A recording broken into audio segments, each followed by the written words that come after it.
All right. Okay, good morning. My name is Jun Oh from Western Michigan University. I am moderating the first session. In first session, we are talking about mostly transportation infrastructure for an aging society. So basically, we are looking at transportation facilities, how we are going to provide the services. In this session, we have 5 speakers for 1 hour and 30 minutes. Basically, we have 80 minutes for each speaker, including Q&A. So it's we moving relatively quick. So I should ask speakers or present in 15 minutes. So please try your best. Okay, our first speaker is the Valerian Kwigizile. He is also from Western Michigan University. He's a vice associate director of a transportation center and also associate professor in civil and construction engineering. So he'll be presenting safety benefits for selected engineering improvements for older drivers in Michigan.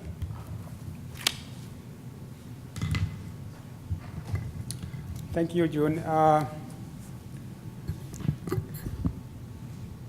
I'm going to talk about a recent study that we completed for the Michigan Department of Transportation, which focused on evaluation of some engineering countermeasures that were implemented since 2006, primarily for the older adults. Although we all know that whatever is done for the older adults ends up benefiting everybody. And in some cases, infrastructure improvements done for older drivers benefits the other ages more than the older adults. So we have some numbers that we looked at to see what was the effects of the engineering improvements implemented by MDOT. So as I said, the Michigan Department of Transportation has been doing a lot in terms of implementing some engineering improvements or engineering countermeasures focusing on improving the experience of older drivers. For example, they have implemented improvements on letters or new lettering for signs, countdown pedestrian signals, more visible traffic signals, brighter, more visible signs. All these were intended for the older adults. So this is an example of the Clearview fonts. The bottom one is, if you look at the two clearly, you might see a difference. It might be difficult to see it, but if you pay close attention, say, to letter A, look at the top and look at the bottom, they're different. The bottom one is probably more visible. Look at a letter E, they're different. The top and the bottom, they're different. Another improvement was the box span signal installation.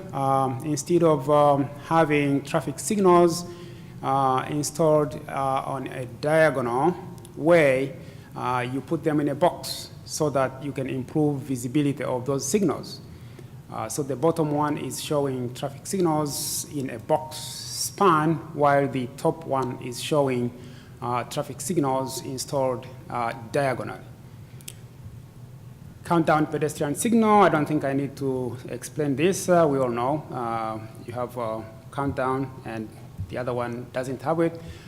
Fluorescent yellow sheeting, these, if you look at the top and the bottom, especially during the night or during bad weather, the way you see them is different. One is more visible, another one is not. Arrow per lane sign, compare the top and the bottom, you can see a difference. The bottom one has an arrow per lane, which is making it easier for someone who is driving in an unfamiliar area to know which lane to be in. And this is particularly helpful for older adults because we understand older adults might take longer time to decide. So the question was, are these improvements effective in reducing accidents, especially for the older adults, age 65 and above? So our objective was to evaluate 5 engineering improvements: clear view font legend, on-guide signs for both freeway and non-freeway, box span signal installation, pedestrian countdown signals, fluorescent yellow sheeting, and Arbor lane, as I mentioned. Because of time, I'm not going to go into the details of each, but I will give you summary of what we found and what we did. So in a nutshell, what we did was doing literature review, surveying drivers in Michigan. Our goal was to see how do drivers perceive these engineering improvements? Do they feel that they improve their safety or no? And of course, we did crash data analysis, and we developed crash modification factors, and we did benefit cost analysis. I'm not going to talk about benefit cost analysis. I think I'm going to end my presentation on the crash modification factors. So when we looked at literature review, we found that there have been some studies evaluating the effectiveness of these engineering improvements. And for example, we saw some studies stating that drivers are reading and detecting signs from further distances using clear view font for guide signs. Clear view font is mostly effective during nighttime because it reduces the halation effect.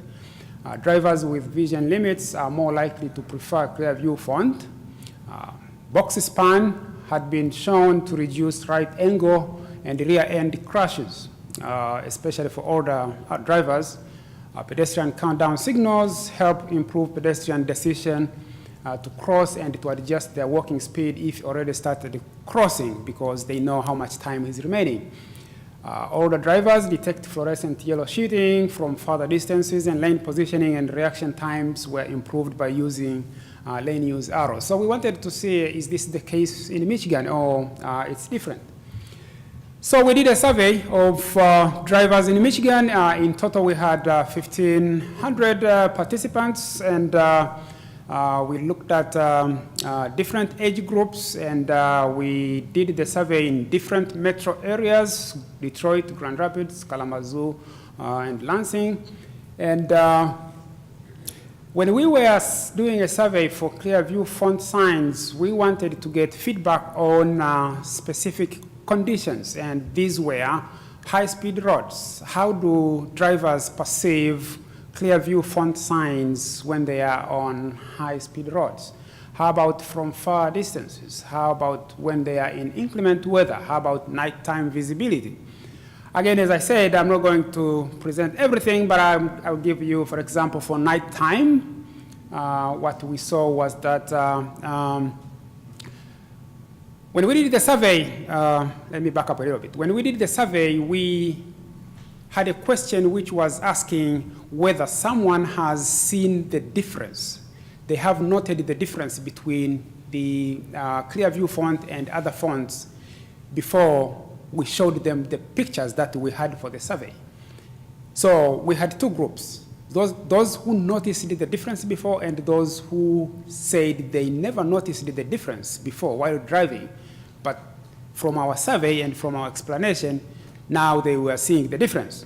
So when we looked at those, compared the 2, and we are looking at the 65 and older, and we are looking at all drivers, as you can see, for example, for those who noticed it before, the green one is showing the percentage of people who said they prefer the clear view font in nighttime. And as you can see, it was higher. Even for those who never noticed before, those were giving the answers based on the pictures we showed them. For box span signal installation, we had 2 conditions that we wanted to get feedback on. One was improving visibility, whether the box span signal design is improving visibility and whether it is helping drivers find the lane they should be in. Because now with the box span signal installation, most likely you have a signal over each lane, so it might be helpful. For example, you have the left-hand lane signal on top of the left-hand lane, so it might help you know where to position yourself if you're making a left turn. So again, I'm just giving you the results for one condition, which was improving visibility. Unfortunately, drivers seemed to prefer the diagonal over the box span. We didn't know why. Again, as you can see, even those who said they have noticed the difference between the two designs before said they prefer the box span. Those who never noticed it before also said they prefer the diagonal. Initially, we thought that maybe it could be because we were showing them the pictures and maybe it was difficult for them to detect the difference between the two from the pictures. But even those who said they noticed the difference before, not from the pictures, seemed to prefer the diagonal. So for pedestrian countdown signals, we had several conditions. One was, does a pedestrian countdown signal help you decide when to start crossing? Does it help you adjust your walking speed if you're already in the crosswalk?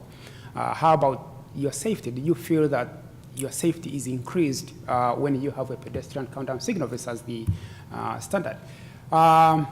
Again, I'm just giving you results for one condition, which was deciding to start crossing. As you can see, drivers overwhelmingly stated that the pedestrian countdown signal is helping them to decide when to start crossing the street, because if you see that you got 2 seconds remaining, obviously you wouldn't dare to start crossing. But when we looked at the difference between other age groups and the older adults, there was no statistical difference in terms of preference. Fluorescent yellow sheeting, again, we had daytime condition, nighttime condition, and we had 3 conditions that we looked at on high-speed roads and in inclement weather and in nighttime. So I'm just giving you the results for nighttime. Again, as you can see, drivers preferred the fluorescent yellow sheeting in nighttime, and this was the same across all age groups. Arrow per lane in unfamiliar areas and from far distance. This is for in unfamiliar distances, unfamiliar areas. Again, there was a high preference of arrow per lane, and this makes sense. I mean, you are in an area that you're unfamiliar with. If you have an arrow on each lane, then it makes it easier for you to know where to place yourself. So again, as we saw in those sample results, there is a high preference of all improvements except the box span signal installation. And preference was not statistically significant different between the 65 and above and all other drivers. So in terms of crash data analysis, again, I'm not going into the details for the sake of time.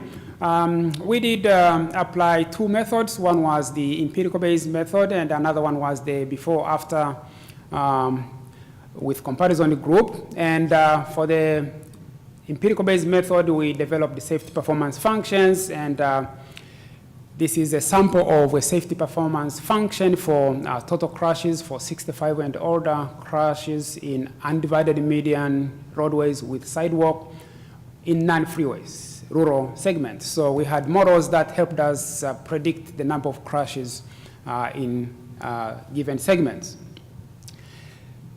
Again, we went on to estimate the crash modification factors, how much each improvement has reduced in terms of crashes. So we had each condition evaluated separate, but we ran into one issue, which was MDOT, wherever they implemented the Clearview font, they implemented the fluorescent yellow sheeting at the same time. So it was difficult for us to separate the two. However, we tried to separate those mathematically, as you can see in the last bullet. We tried to separate the impact of fluorescent yellow sheeting and the Clearview font.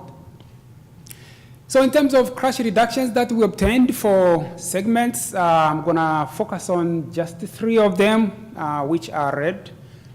Those are the reductions for crashes that involve older drivers, 65 years and above.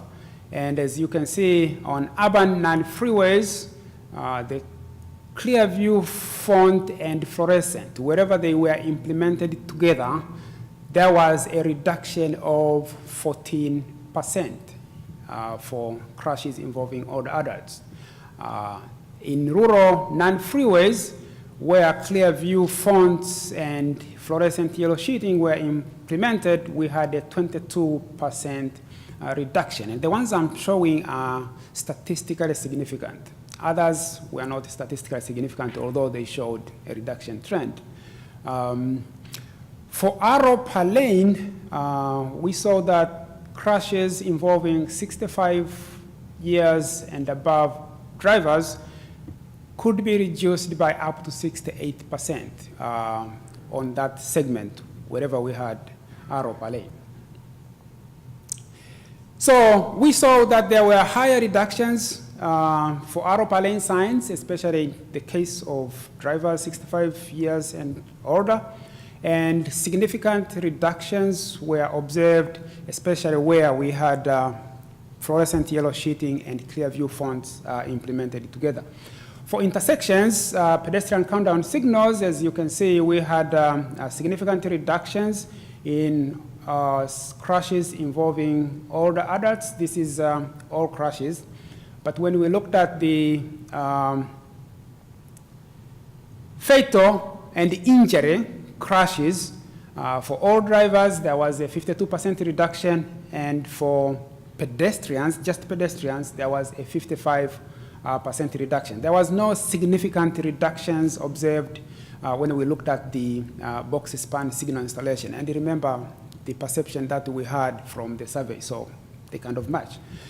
So pedestrian countdown signals were observed to reduce reductions in the number of crashes, especially for the 65 and above, older drivers and pedestrians. And box span signal installation was observed to reduce angle crashes for all age groups.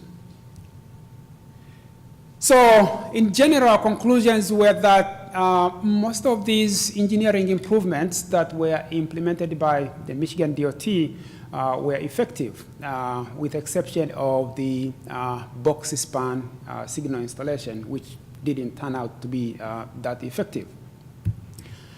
And our recommendation, of course, based on those findings, were that these engineering improvements should continue to be implemented in Michigan. I would like to acknowledge a number of people who participated in this study, and the full report for this study is available on the Michigan Department of Transportation website. Thank you.